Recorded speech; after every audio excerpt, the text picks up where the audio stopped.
Hello tout le monde, j'espère que vous allez bien, que le bac se passe bien également. En tout cas, je vous retrouve pour une nouvelle vidéo un peu what the fuck. Avant de commencer cette vidéo, je tiens à dire qu'il y aura un énorme concours sur mon Instagram, donc qui est Believe Hope Love. Sinon, il est dans la barre d'infos, dans l'intro qui suit, dans la présentation de ma chaîne, il est partout.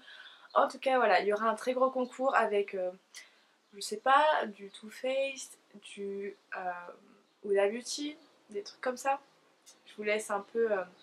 je vais pas tout vous dire parce que sinon bah, c'est pas sympa, c'est pas la surprise. Mais voilà, il y a un très gros concours. Donc le concours commencera quand j'aurai 1000 abonnés sur Instagram et 5000 sur YouTube. Donc n'hésitez pas à vous abonner, à partager à ma chaîne, à partager mon Instagram. Parce qu'un très gros concours arrive et franchement c'est un très beau lot. Et voilà. Sur ce, on passe tout de suite à la vidéo et on parle de ces trucs là. Ces trucs là c'est quoi? C'est les Silisponge, Silidrop, je ne sais pas, à chaque fois on change de nom. Bref, je les ai trouvés chez Primark pour 2 € et j'avais trop envie de faire une vidéo là-dessus. Je vous ai posé la question dans mon haul la dernière fois et vous m'avez dit, enfin j'ai reçu quelques messages pour me dire ouais j'aimerais trop que tu fasses une vidéo là-dessus. Du coup bah voilà, on va tester ça ensemble. J'espère que cette vidéo vous plaira. Euh, voilà. Alors voilà, si la vidéo vous plaît, n'hésitez pas à mettre un petit pouce en l'air, à actionner la cloche aussi pour recevoir quand est-ce que je fais mes vidéos, à mettre un petit commentaire, à vous abonner à ma chaîne, enfin voilà, tout le tralala que toutes les youtubeuses disent tout le temps. Enfin voilà, je vous fais de très gros bisous et on se retrouve juste après la petite vidéo test pour un débrief de ces petites éponges un peu cheloues. Alors tout d'abord j'ai déjà mis ma crème, donc c'est la Hydra Genius Aloe Water que j'ai pris en peau sensible, je crois, il me semble. Oui, je pense que c'était peau sensible. Et je la trouve vraiment géniale cette crème. Elle pénètre très facilement dans la peau. Il n'y a pas d'effet gras, il n'y a pas d'effet collant. Et c'est ça ce que j'aime dans cette crème. En plus pour l'été, elle est géniale. Donc voilà, je vous la conseille vraiment. Sur ce, passons au sujet de cette vidéo, mais je voulais vraiment vous parler de cette crème qui est absolument géniale. C'est un peu bizarre, hein. J'ai déjà ouvert pour toucher un petit peu, mais je m'en suis jamais servi. Je voulais vraiment attendre de filmer cette vidéo pour essayer. Et j'avais peur que ce soit aussi une cata, donc là en même temps je suis chez moi, donc si c'est horrible je peux l'enlever. Donc voilà, on va tester ça tout de suite.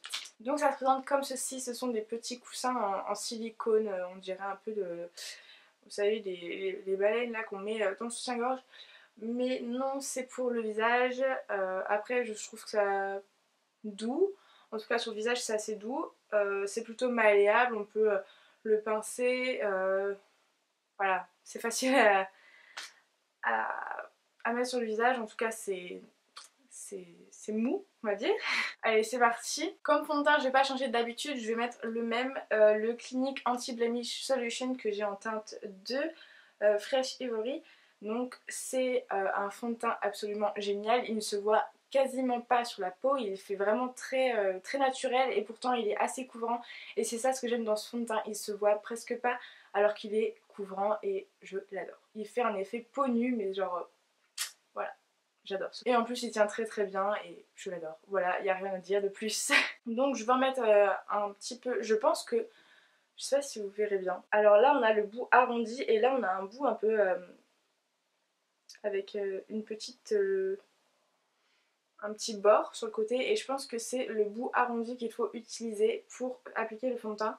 Donc je vais mettre, je le secoue un petit peu, je vais mettre une toute petite noisette sur l'applicateur parce que j'ai déjà vu dans certaines vidéos des filles qui mettaient la dose qu'on mettait sur un beauty blender, mais le beauty blender prend le fond de teint et l'éponge garde le fond de teint alors que là il gardera rien du tout.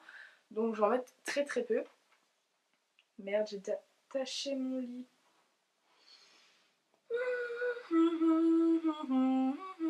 Bon, on va commencer avec une petite dose. Alors j'en ai mis une toute petite dose. Comme vous le voyez, j'en ai mis vraiment une toute petite dose pour pouvoir bien le fondre dans la peau. On teste ça tout de suite, c'est parti. Donc on va l'appliquer par petits points. Je pense que je vais faire comme d'habitude. Hop.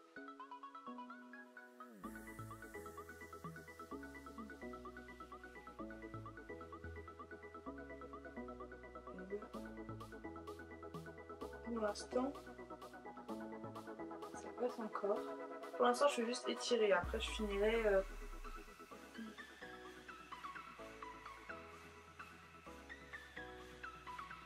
Après je finirai par bien le fondre.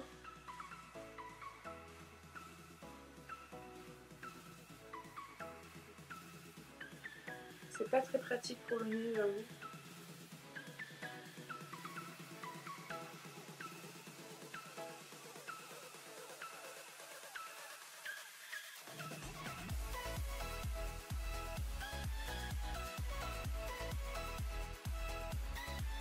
Bon, pour l'instant ça passe. Au début je voyais que ça faisait des traces, mais là ça passe. Putain, j'ai presque plus de batterie. J'aurais dû pêcher un petit peu. Je vais en mettre un petit peu parce que bah, il n'y en a pas assez. Je préfère y aller doucement que en mettre trop d'un coup. Faut que je me rouille parce que la batterie va pas tenir longtemps. Ça clignote déjà.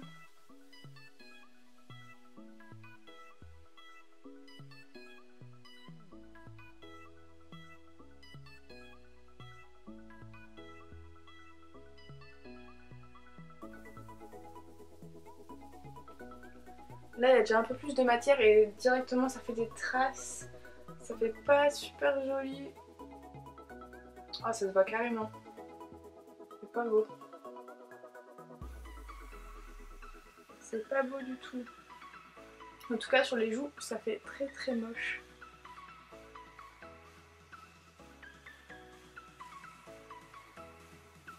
Ah, j'aime pas du tout le rendu, ça fait... J'ai l'impression d'appliquer du fond de teint et de l'étirer alors que il reste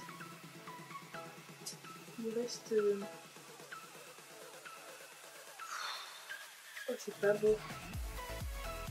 Pourquoi j'ai fait ça? Ouais, c'est moche. Pour le nez c'est pas pratique du tout. Pour aller genre sur le côté.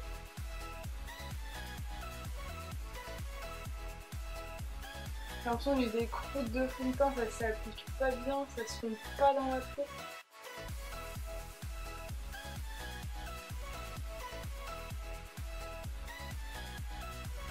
Et je descends un peu mon cou pour pas qu'il y ait de démarcation. Bon, le fond de teint est à la bonne couleur donc ça devrait passer, mais comme j'ai l'impression d'en avoir une tonne sur le visage.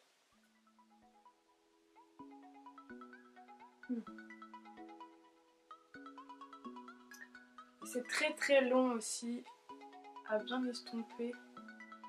Je sais pas s'il faut faire comme ça. Ah, peut-être qu'il faut faire comme ça. Comme le Lucienda. Non. Non, c'est pas beau. Ouais, ça fait encore plus de traces si je tapote. Oh la cata. Je sais pas si vous verrez à la caméra. Ouais, j'ai l'impression d'avoir une croûte de fond de teint. Alors que j'en ai mis assez peu quand même. Hein. En fait, c'est pas trop... Oh là là, qu'est-ce qu'on peut dire ça? Ouais, ça fait pas du tout naturel. J'ai limite envie de prendre mon beauty blender et de l'estomper. Parce que là, ça fait des traces, ça fait comme des pâtés qu'on n'arrive pas à estomper. C'est pas beau. Oula.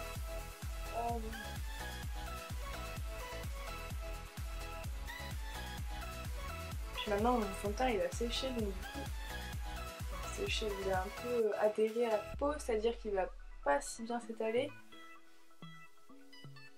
Ouais non, je suis pas du tout convaincue du résultat. C'est pas beau. Soit c'est moi qui sais pas l'appliquer et qui sais pas utiliser ce machin, soit bah je sais pas, ce truc est nul. Alors voilà, maintenant que vous avez vu la partie test, on passe un peu au débrief. Et ce que j'ai à dire sur ces éponges là, c'est que je ne les utiliserai plus. Tout simplement parce que elle ne fait que déplacer la matière. On n'a pas de rendu un peu smooth, you know. Ça ne se fond pas dans la peau, on voit la matière glisser comme ça, c'est pas joli du tout. Donc j'ai repris mon Beauty Blender bien humide et j'ai retapoté dessus pour avoir un résultat un peu mieux.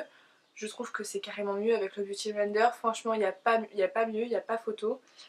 Ces trucs là ne font que déplacer la matière et voilà, ça fait un effet cakey, vous savez ce que ça veut dire? Je sais pas si vous savez ce que ça veut dire, mais ça fait un peu croûte de fond de teint quoi. Et j'ai trouvé ça pas du tout joli. Après pour l'application c'est facile à faire sur les zones du visage, par contre pas sur le nez. Et par exemple pour aller dans les arêtes du nez c'est pas super pratique, même si ça store et tout. Il y en a qui disent c'est trop pratique, c'est trop bien et tout, et bah je comprends pas du tout l'engouement pour ces éponges. Je trouve ça un peu nul même, carrément nul même. Et voilà. Sinon elles sont à vente à genre 20 €, un truc comme ça, sur le site Silly Sponge, Silly Drop, je ne sais plus ce que c'est ce nom de petite éponge. En tout cas sur mon truc c'est marqué Silicone Sponge. Voilà. Mais sinon c'est marrant. Et maintenant je crois que je vais les utiliser pour me déstresser. Comme ça je vais les prendre dans mes mains et je vais faire ça. Parce que je trouve que c'est ultra déstressant. N'achetez pas ces éponges pour le maquillage. Utilisez pour faire comme ça. Enfin des têtes et t'appuies avec tes doigts et c'est marrant. Voilà. Bref, cette vidéo est terminée, j'espère qu'elle vous aura un peu aidé à surtout ne pas acheter ces machins là. En tout cas si vous avez testé et que vous aimez, dites-le moi, parce que ça se trouve c'est moi qui sais pas l'utiliser, mais voilà, je trouve ça pas du tout naturel et enfin, dites-moi ce que vous en pensez si vous avez déjà testé ces machins. Sur ce, je vous retrouve lundi pour une prochaine vidéo, je vous fais plein de gros bisous et surtout abonnez-vous à ma chaîne, dites-moi en commentaire si cette vidéo vous a plu et à mettre un petit pouce en l'air. Voilà, bisous!